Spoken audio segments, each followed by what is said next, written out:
নমস্কার বন্ধুরা, আজকে তোমাদের সাথে আমি একটি চকো সুইট রোলের রেসিপি শেয়ার করব। খুব সহজেই বাড়িতে বানিয়ে নেওয়া যায়। দেখো, আমি এখানে প্রথমে একটা ডিম নিয়ে নিলাম। ডিমের মধ্যে আমি একদম অল্প একটু নুন দিয়ে দিচ্ছি। নুন দিয়ে খুব ভালো করে ডিমটাকে ফেটিয়ে নিচ্ছি। ডিমটাকে খুব ভালো করে ফেটিয়ে নিতে হবে।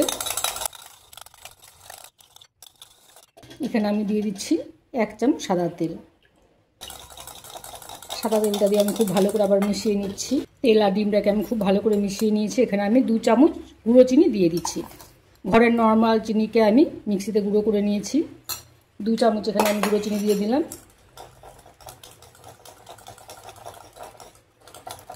চিনির গুঁড়ো দিয়ে আবার ভালো করে মিশিয়ে নিচ্ছি। চিনিটা খুব ভালো করে মেল্ট হয়ে গেছে। এখানে আমি দিয়ে দিচ্ছি 1 চামচ টক দই। টক দইটা খুব ভালো করে মিশিয়ে নিচ্ছি। এখানে আমি দিয়ে দিচ্ছি 1 চামচ ভ্যানিলা এসেন্স। ভ্যানিলা এসেন্সটাকে খুব ভালো করে আবার মিশিয়ে নিচ্ছি। খুব ভালো করে একদম লিকুইড উপকরণগুলো আমি মিশিয়ে নিয়েছি। শুকনো উপকরণগুলো আমি এখানে ভালো করে চেলে নিচ্ছি। এখানে আমি দিয়ে দিচ্ছি 3 চামচ ময়দা। 1 চামচ দিয়ে দিচ্ছি আমি বেকিং পাউডার, কোকো পাউডার। 1 চামচ দিয়ে দিচ্ছি এখানে আমি কোকো পাউডার। 2 চামচ দিয়ে দিচ্ছি এখানে আমি মিল্ক পাউডার। মিল্ক পাউডারটা দিলে কেকটা খেতে ভীষণই টেস্টি হয়। বেকিং পাউডার এখানে আমি দিয়ে দিচ্ছি 1/2 চামচ। একদম 1/2 চামচ বেকিং পাউডার এখানে আমি দিয়ে দিলাম। বেকিং সোডা একদমই অল্প পরিমাণ দিতে হবে। একদম চামচের আগে করে অল্প একটু বেকিং সোডা এখানে আমি দিয়ে দিচ্ছি। হাতে চিমটি দিয়ে নিলে 1 চিমটি হবে। শুকনো উপকরণগুলো খুব ভালো করে চেলে নিচ্ছি। শুকনো উপকরণগুলো এখানে অল্প অল্প করে দিয়ে আমি ভালো করে মিশিয়ে নিচ্ছি।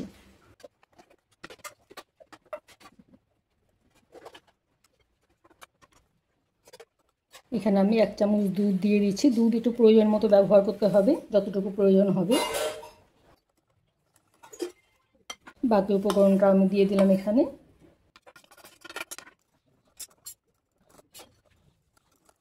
দেখো, এরকম একটা খুব পাতলাও না বা খুব ভারীও না, ব্যাটা তৈরি করে নিতে হবে। এখানে আমি 1 চামচ দুধই ব্যবহার করেছি। ব্যাটাটা আমার একদম রেডি হয়ে গেছে। এরকম একটা লিকুইড তৈরি করতে হবে।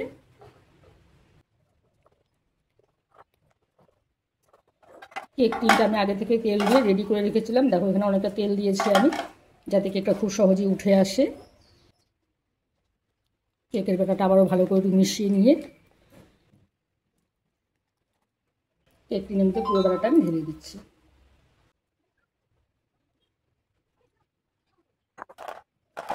খুব ভালো করে দুবার ট্যাপ করে নিয়ে কেকটা আমি তৈরি করবো ফ্রাই প্যানের মধ্যে। ফ্রাই প্যানের মধ্যে আমি কেক টিনটাকে বসিয়ে দিলাম। একদম সমান করে বসাতে হবে।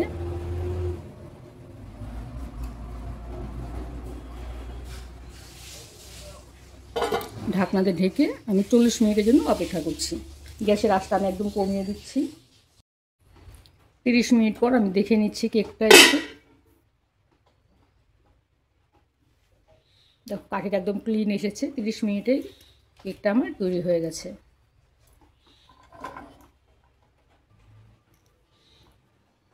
আমি ঠান্ডা করে নিচ্ছি।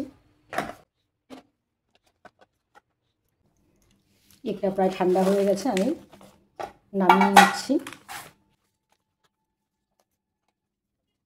ওপরের পাটটা আমি একটু পাতলা করে প্রথম লেয়ারটা উঠিয়ে নিচ্ছি।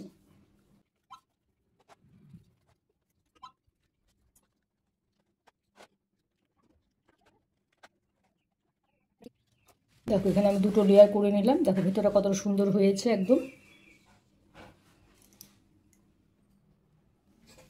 একটা লেয়ার এখানে আমি সরিয়ে দিচ্ছি। আরেকটা লেয়ারের মধ্যে প্রথমে আমি একটু ক্রিম দিয়ে দিচ্ছি। ক্রিমটা আমি আগে থেকে বিট করে রেখেছিলাম।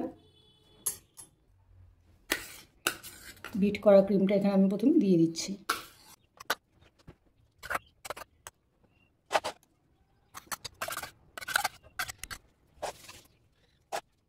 ক্রিমটা প্রথমে আমি দিয়ে দিলাম।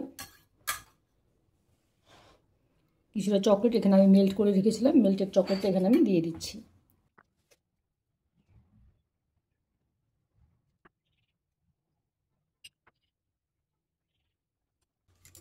মেল্ট করা চকলেটটা আমি দিয়ে নিয়েছি। এখন আমি কিছু চকো চিপস এখানে দিয়ে দিচ্ছি।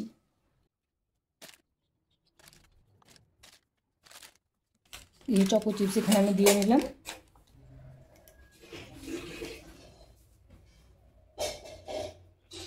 কাগজ শুধু আস্তে আস্তে আমি রোল করে নিচ্ছি।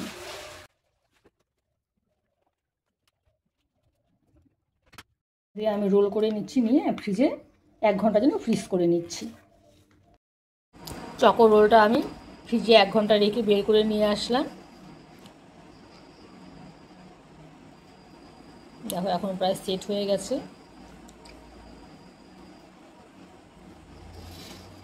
আমি তোমাদের কেটে দেখিয়ে দিচ্ছি। কতটা সুন্দর হয়েছে দেখতে।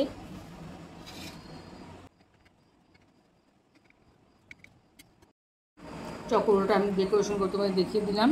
আমার এই চকোরোলের রেসিপি তোমাদের কেমন লাগলো জানাবে। আমার চ্যানেলটিকে সাবস্ক্রাইব করে দিও আর লাইক কমেন্ট করতে ভুলো না। ঠিক আছে বন্ধুরা, আজকের মতো এখানেই রাখছি। টাটা।